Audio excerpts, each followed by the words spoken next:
people who had started sort of like grumbling and saying that my heart wasn't in it, and it had really upset me, because at that time I had nothing. I hadn't even thought about being anywhere else, and the rest of it just kind of was all in slow motion. All the peripheral things, you know, the fans coming onto the pitch, the fancy dress, the weather, everything. It was like it was all in slow motion. You know, we were just on a roller coaster ride at Sheffield United. It's like they couldn't have, the way how the club was in those days. It was like a soap opera. It was like watching Coronation Street. I think about when I came down and signed for the second time. You know, I was that happy that I cried.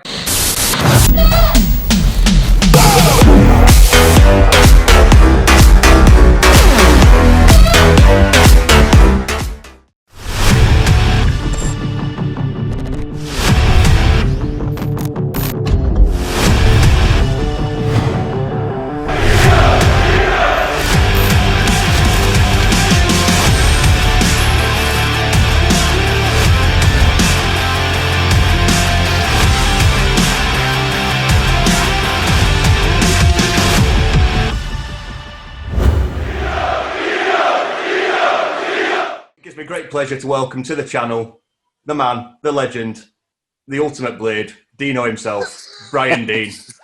Brian, welcome on, and thank you for coming on. It's a pleasure. It's an absolute pleasure. So we're going to kick straight in. So obviously you had 3 spells with United. You scored just shy of 200 goals in your career, and 119 of those were for Sheffield United. Do you have, to kick off, nice easy one, do you have a favourite goal for us? Good one. Yeah, probably the Liverpool goal against, you know, when Grobler came out, and it was like, for either of those two, and also I scored a goal against Manchester City in my last season. Yep.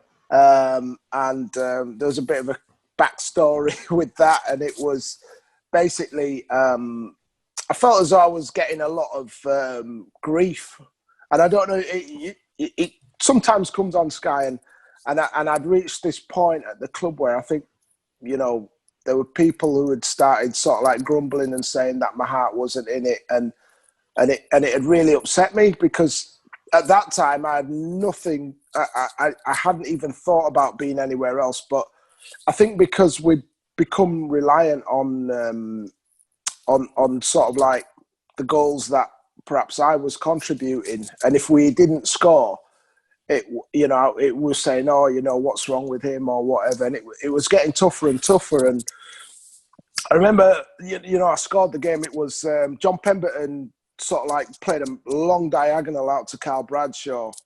And Brad has headed it down in towards the box. It was just outside the box. And I've hit it on the half volley outside the box, and it's flown into the top corner. And I basically just turned around and went back to the halfway line. And what people don't realise is that I'd started getting stick now. Look, I'm big enough and ugly enough to kind of admit if I'm not pulling my weight. But yeah. I was doing everything that was being asked for me. And at that time, I felt there wasn't much left in the tank that I could do on my own. Yeah. And I was getting stick. You know, there were sections of the crowd sort of like having a go at me because they had read things in the papers that had been said about me by the manager, David, at the time, you know, about things like I come back from international duty and so on. And it wasn't true. Yeah. But, you know, we know that the you know, what people read, they get influenced by. And at that time, we didn't have social media. Everything went through one channel, which was the manager's view, you know, and like any reporters were never going to fall out with the manager, otherwise they weren't going to get any stories. So there was a real narrative, and I just felt it was, and it was, I think it was at that point that I kind of thought, you know, this isn't, I'm, you know, I'm doing everything I can, but I just felt as though I was going to have to leave because it was just going to carry on and carry on. And like Andy Gray said, you know, when he was commenting, he said, oh, if I'd have scored a goal like that, I'd have, you know, been doing cartwheels or whatever. But that's how I felt, you know, I felt really sad about it as well. it's one of those sad situations. We see a lot of it, especially at the moment while Sheffield United is struggling, where news stories and what gets said on social media really can get on a player's back. And as you've just said, it can get to a player, and scoring that goal must have been sweet for yourself. Earlier on, when you first joined United, you came from Doncaster. Obviously, before all this kind of happened, what was it like walking into the doors of Bramall Lane and coming to Sheffield United when you got brought in? Oh, it was. I mean, it was a whole different level. I mean, for me, I thought that I had won the lottery, or the pools as it was in them days, because I just looked at the stadium and I came in and I saw, the car I was coming in. It went over the little hump, and then I saw these pillars in the Sheffield United, and I thought, wow. I just want to play here, you know, and it wouldn't have really mattered what I'd been offered, and it was, I'd come. I was just like, wow, this is where I want to play my football. This is where I feel like home, if you get what I mean. It was, it was like a dream had come true, and I didn't really know anything about Sheffield United at the time. I'd never I saw Alex Sabella on the Match of the Day as a kid, but I never really sort of like understood the size of the club, because I'd been at Doncaster and I'd played in a league where, the stadiums in those days weren't anything really to shout about. And then you come to this, what seemed like a Division 1 Premier League club stadium, and I thought, wow, is this where I am now? I mean, did you find that daunting, or did it G you up and kind of kick you into a mode where you wanted to do well? No, it was just really exciting. And everything worked for me because I came, nobody knew me, nobody, Harry had brought in Tony Garner, there was, who else was there? Francis Joseph. I was just a young kid. So I think from that point of view that Harry was just taking a chance on me, but I'd already been scoring goals in that division as a 20-year-old, 18, 19-year-old. So I kind of, at the end of the season, when because I got offered a contract by Doncaster and I turned it down. And I spoke to Dave Cusack, who was my manager at Doncaster for a long time, and he'd left the club. And I said, he said, where do you see yourself? I kind of looked and I thought, well, I know I can score goals in this division. If I could go and play for Sheffield United or Port Vale, I think I could do well. Yeah. And luckily for me, Dave spoke to Harry, and because I spoke to John Rudge as well, and Dave Cusack had done all that. I mean, I got to give a special mention to Dave because he was my first manager, and for all the managers I've had, and I look back now at the end of my career, Dave Cusack was the one guy who, he treated me really like a son. Yeah. In that, the way he managed me in terms of preparation for the next stage, I didn't realize at the time, but it was tough love, but it was the right thing for me. And at that point, coming and playing for Harry, then I was prepared, and it's for me, it's a beautiful story because, Dave's really struggling now. Right. And, I spoke to him not so long ago, and I made him aware what he means to me. It was, to see sort of like, I mean, Dave's suffering from vascular dementia now. Right. Okay. And those kind of memories and those reminders of what he's actually done for somebody like me. We got quite emotional, right. when we spoke about it. I can only imagine somebody who meant that much to you and still means that much to you.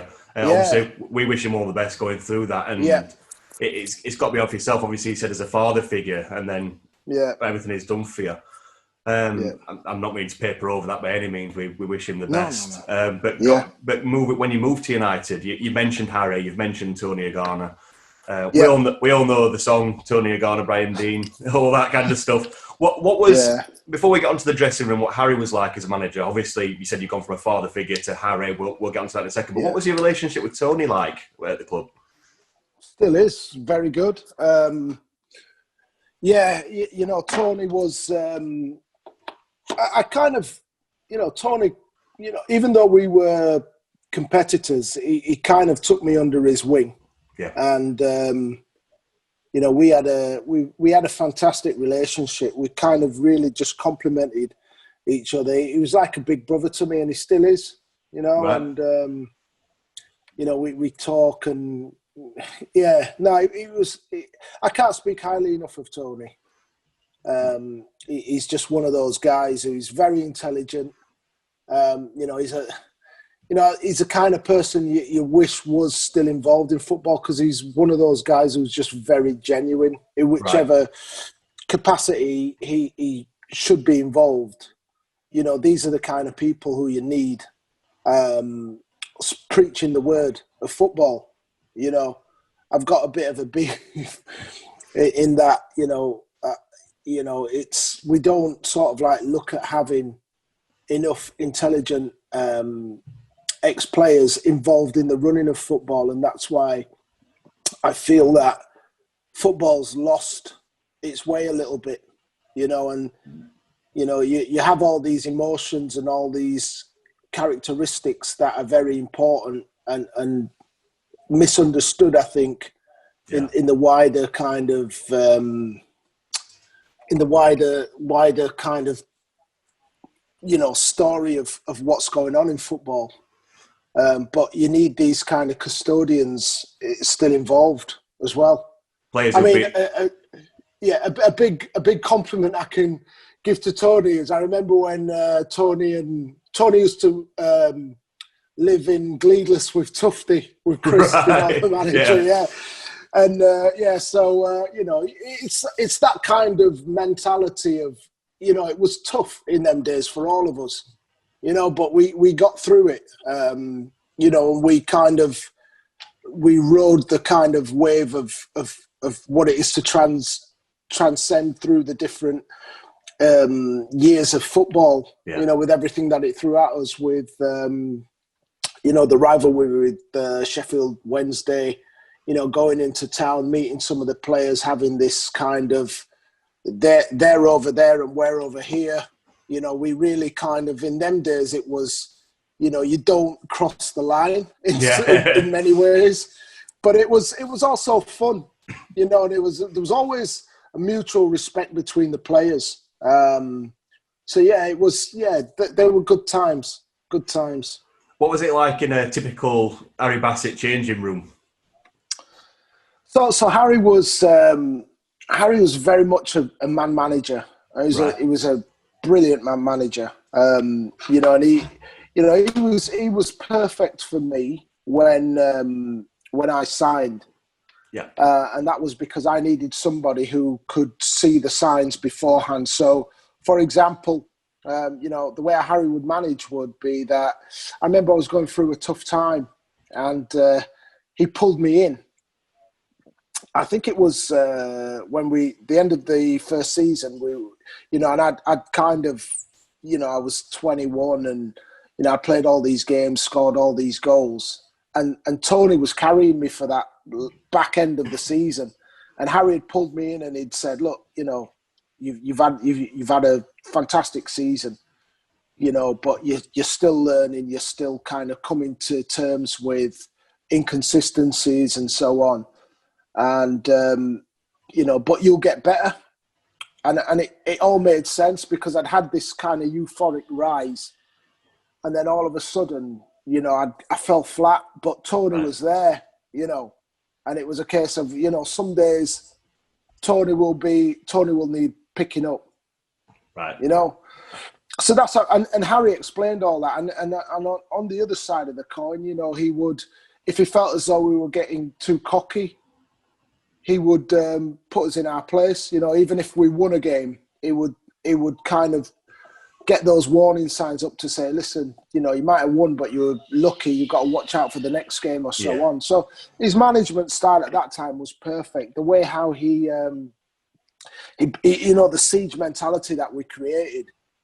I mean, I know you want to touch on sort of like me in terms of my management career, but I took a lot out of those lessons with the likes of Harry. Yeah. You know, as well as some of the other guys. But yeah, it was great working under him. I mean, obviously, he was there for a long time. You've got such classics as the big win at Leicester that all Blades still talk about. You grabbed your goals there. I'm sure you've been asked this question a million times, and as much as Blades want to hear about it, I'll not dwell on that too much.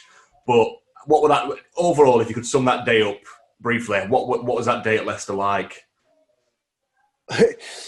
Yeah, it was a weird day. I mean, we went into the game, and obviously we knew it was going to be a tough game, and we kind of, I think we just got to that point where we thought we just need to continue doing what we were doing, and we were almost in playing on autopilot for that game.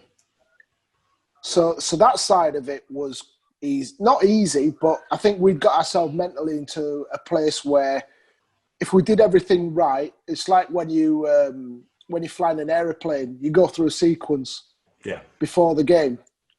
And we got ourselves into that place where we just had to do all the sequential things, and we had half a chance of winning. But it was still hard to believe that we were just about to get promoted to the top division. Right, I see. It's And the rest of it just kind of was all in slow motion. All the peripheral things, you know, the fans coming onto the pitch, the fancy dress, the weather, everything. It was like it was all in slow motion. It looks as though the players. All we've got is a documentary from the time to look back at. We'll never know what it was like in that changing room. But there's a famous shot of you just on the sidelines looking onto the pitch, and you look like you're in a daydream. It's like you're soaking it all in. Was that the case where you come off, you kind of realise what the score, you realise the magnitude of what's going on, and to breathe that in as a player, is that what days of football are meant to be like? Yeah, so it was literally, you know, I kind of come from Leeds. You know, I played local football. I broke my leg at 17.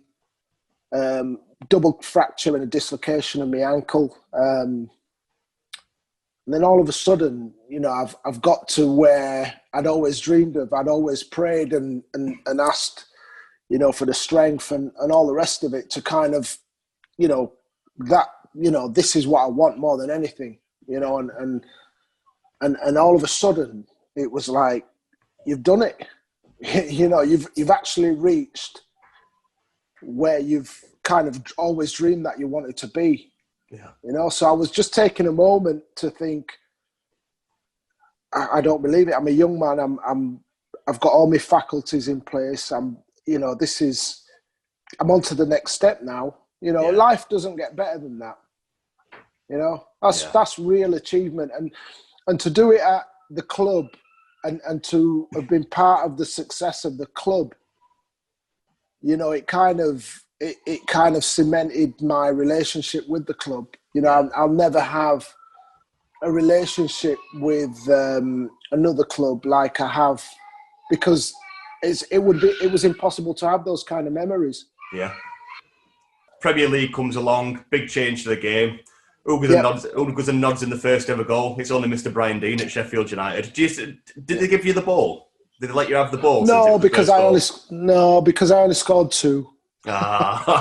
So apparently that ball is for sale somewhere. I mean, not sure I'd be paying what it's being asked, what they're asking for it. But it's a shame that I didn't get another goal, because that would have meant that I would have got the hat. That I would have got the.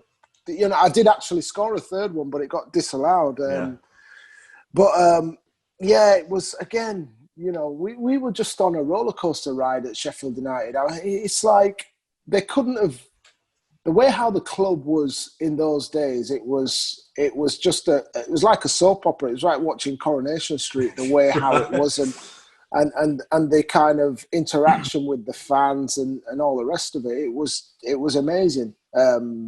Yeah, I was just grateful to be part of it, to be honest. As you said, it was like a fairy tale, but at that time it was up and down like a soap opera. But then, of course, you mentioned earlier, Man City goal, you felt like it was time to move on. You went to the place where you grew up. You went to Leeds. Yeah. I'll leave too much of the Leeds stuff to Leeds fans, obviously. But then, obviously, a few clubs, and then you returned to Bramall Lane. I think was it Nigel Spackman who brought you back in? Yeah. What had happened was my contract had come to the end at Leeds, and I enjoyed my 4 years there. We had a really kind of up and down time. Played in Europe, scored, one of my best ever goals. Got player of the year a couple of years, but I felt like I didn't feel, to some degree within the club at times, I felt like I wasn't appreciated, and then they offered me a new contract, and I actually said to the chairman, Bill Fotherby, when we spoke, I said, "Does this reflect what you feel my value is?" Yeah. And he said, "Well, that's what we're offering." I says, "Oh, well, I won't be signing that."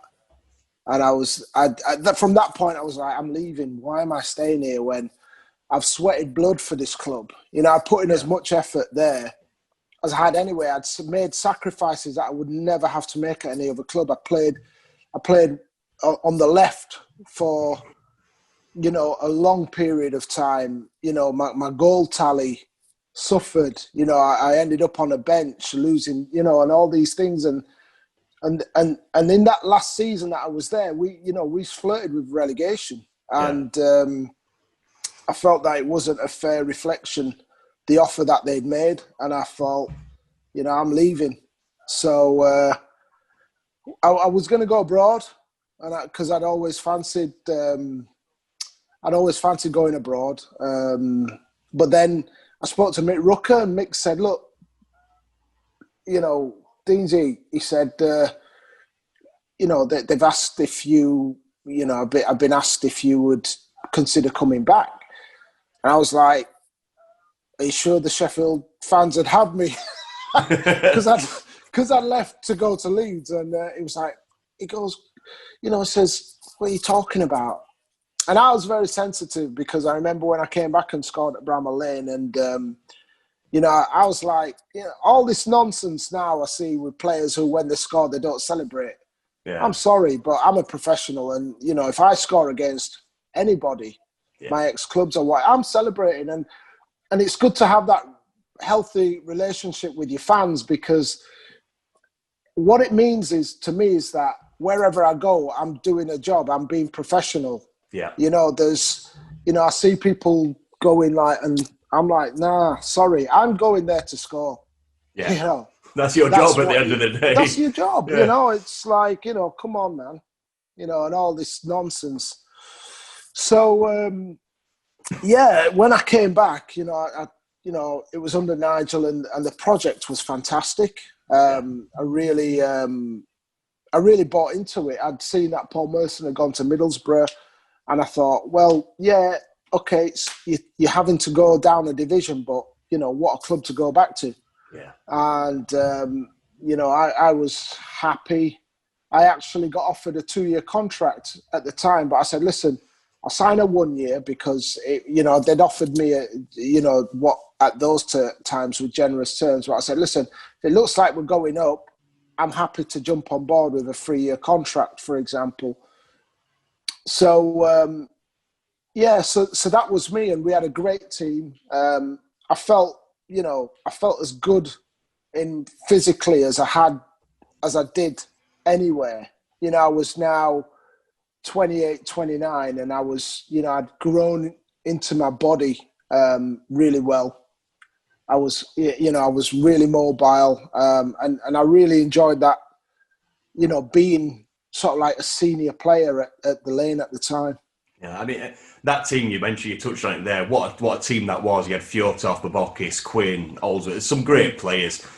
My hero at the time, Alan Kelly, between the sticks. So that gives you confidence as a front forward going that you've got that backup there. Nigel Spackman, what was he like as a manager? Because I know he wasn't there as long as we'd have wanted, really, was he? Yeah, Nigel was a good guy. You know, it was a good. I loved it. You know, the thing is, and I said I touched on it. I don't know how much time we got, and you know, I'm struggling a bit. But the thing with Nigel was he had a really good management style, and that was because he engaged with the players. You know, some managers that I've had over the years have kind of had that authoritarian style. Mm-hmm.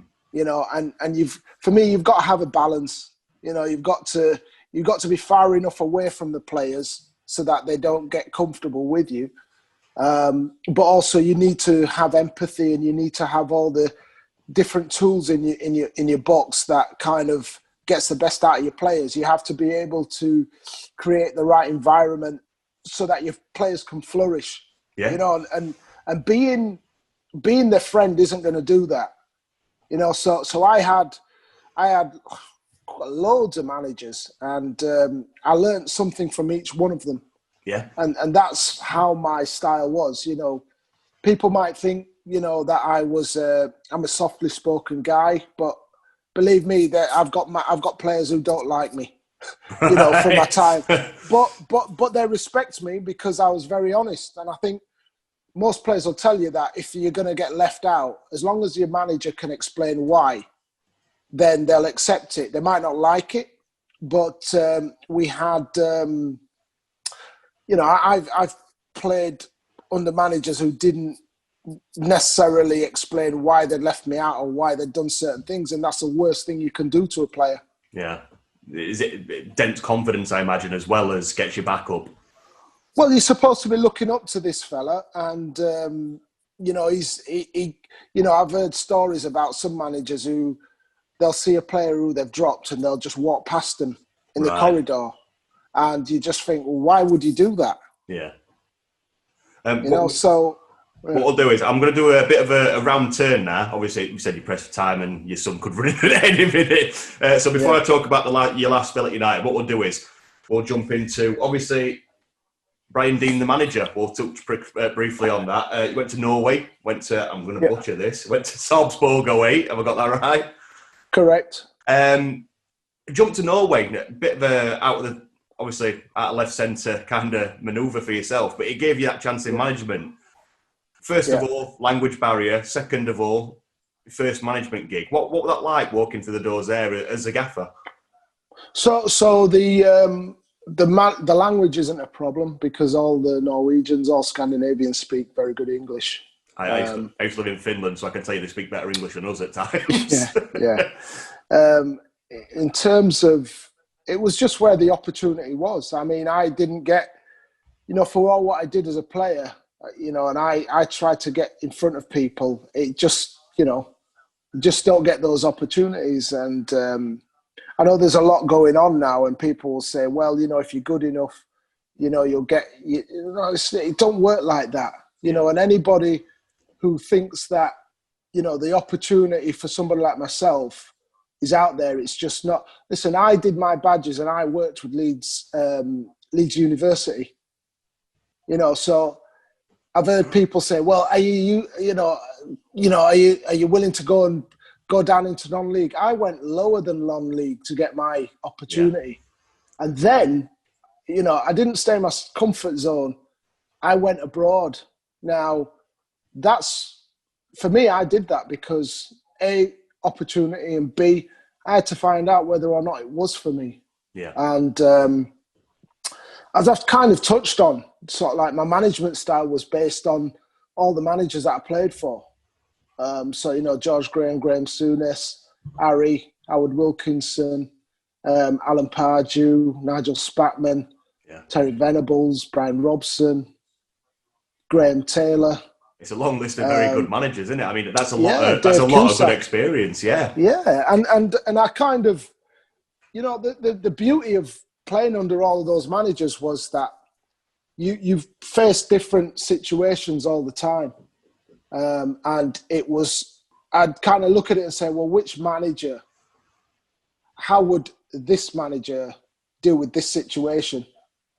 So I felt like I had like my own sweet shop with all these guys who I could reference back to. Sometimes it was Harry Bassett's style of management, Sometimes it was George Graham, sometimes it was Graham Souness, and so on. And I just kind of, I used that to kind of, build a style, and some of that was crisis management as well. I went to a club who had the smallest budget in the league, and they said, look, this is the style of football we want to play.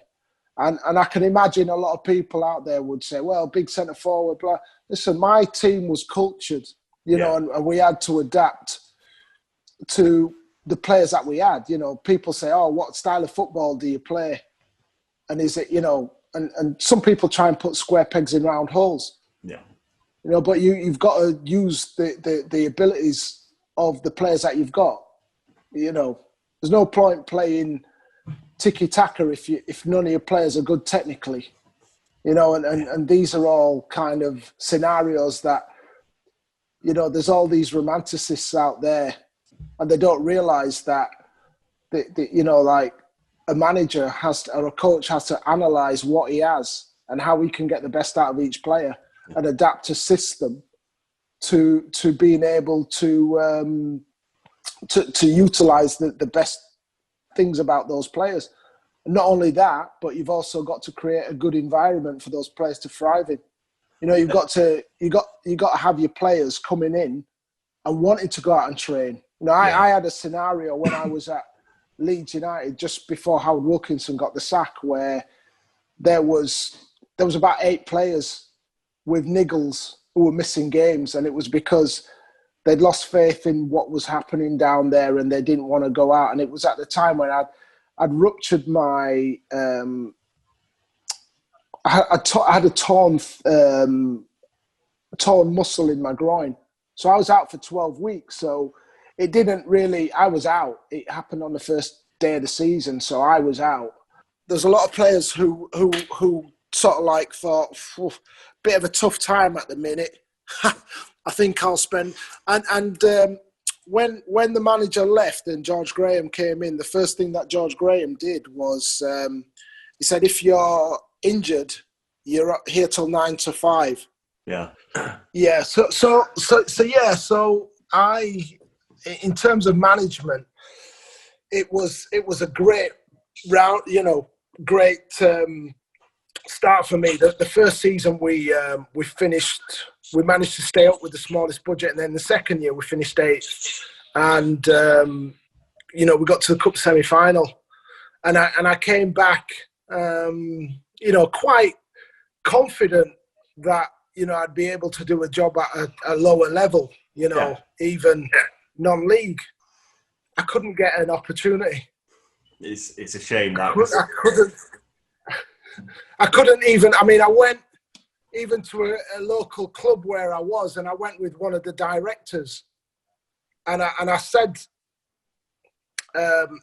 to him, look, I've got to be honest with you, I'd be interested in having the job here, and they didn't have anybody in place, and I was like, I looked around, and I thought, you know what, this would be a good. It was non-league. It was in the just one outside of the League Two, and I couldn't even get to talk to the people there, and I just thought, and that went on for a couple of years, and then I just thought, you know what, Brian, it's not going to happen for you, and I thought, I'm not chasing this no more. I want to forget about running around trying to get an opportunity as a manager or a coach in football and just focus on other things. Yeah.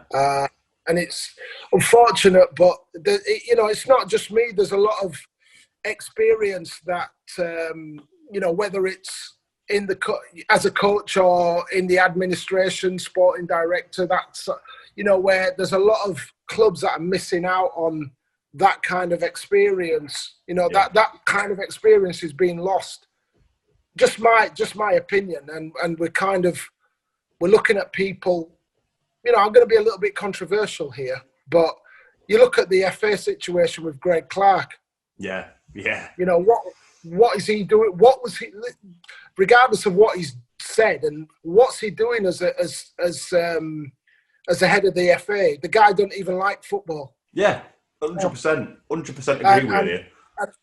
And we've, you know, we you know, this whole football administration stuff, they need to sort it out so you do have some influence and input from, you know, people who understand the game, who have got that experience. Not, you know, I heard another statement saying that, you know, we're not necessarily going to look at somebody who's had a playing background because you have to run a business.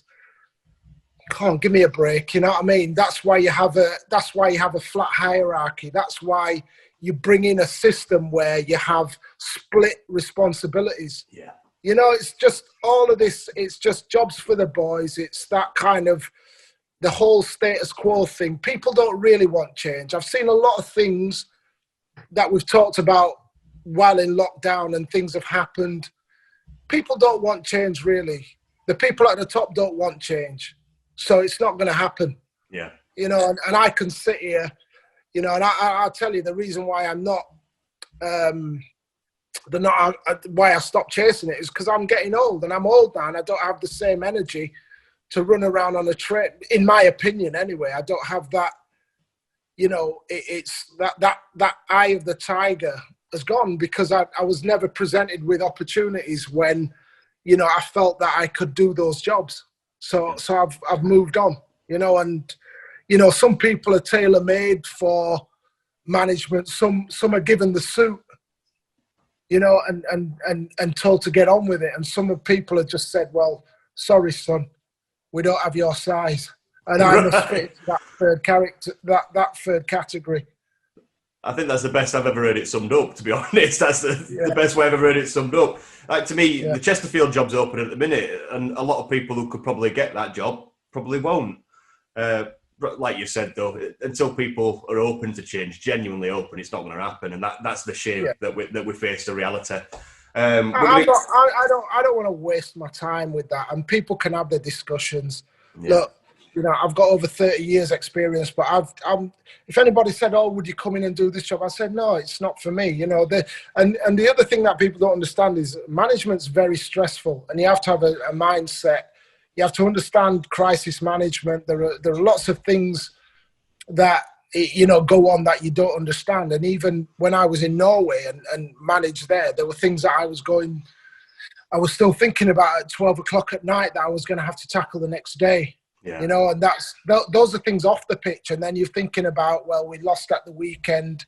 How are we going to deal with that situation? Or we won at the weekend, or he's played. You know, so it's a whole kind of plethora of situations that you have to deal with as a manager.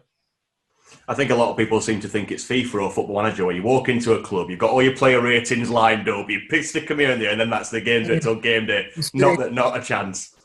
Keyboard warriors, you know, like I've no understand. You know, even just kind of going out and putting them shorts on in front of 30,000 people. Yeah, you don't realise that in itself represents. If you ain't got the stomach for that, you ain't going to make it. Yeah, you know. Obviously, you finished your career with United. You came for the promotion season under Neil Warnock. I'm not asking you about his dressing room. It's been documented so many times. One thing I do want to ask you is, were you there long enough to see the Sudocrem? To watch the what? Neil Warnock and his Sudocrem. No. Have you not heard this story? He apparently liked to shout at his players while he would start bollock after a shower and put Sudocrem on himself and make eye contact and all sorts. No, I never saw that. I'm glad. You've not been scarred like the likes of Paddy and that, have they? No. That last game when we got promoted to the Premier League under Warnock, you came on against Palace. We were all in fancy dress, and my heart was in my mouth as you nearly stuck it in the back of the net. And I was so gutted that wasn't how you signed off. But it was a lovely day for yourself to kind of bow out of the playing side and say bye to the Bramall Lane faithful. I mean, was that what it was for you? Was that your way of saying goodbye in a happy way for yourself? Yeah, no, it was like that old Western where the old gunslinger gets to go out, gets to go out on his shield. We'll leave it there. Obviously, brilliant part. Ended up with United. Home to a lot of you, and we all love you as a player. You've been brilliant for us, and we can't thank you enough for everything you did for the club. And you've always been one of my heroes and an hero to a lot of Blades. And it's been a pleasure talking to you and getting an insight into what it was like. And just thank you for coming on, really. No, it's an absolute pleasure. I mean, probably my happiest part of my playing career has always been down at Bramall Lane. You know, I think about when I came down and signed for the second time. You know, I was that happy that I cried. Yeah. So did we. So did we. A lot of us, especially when you left again. But no, you know, it'll always be a special place for me. It doesn't matter who comes and goes. You know, I think I'll always have that. Relationship with the fans. Because it's where, you know, it changed my life going to Sheffield United. I could have gone to any other club and it wouldn't have been the same. You know, the way the fans received me, and, you know, when you get that energy, you know, I used to go on there onto the pitch thinking I could walk on water, you know, and that was because of the fans. Thank you. I mean, getting all fanboy now, aren't I? So I'll try and remain professional. Brian, thank you so much. Thank you for coming on. We're welcome at Bramall Lane anytime. You don't need me to tell you that, you know that. And just thank you for everything, Mr. Brian Deane, ladies and gentlemen. Pleasure.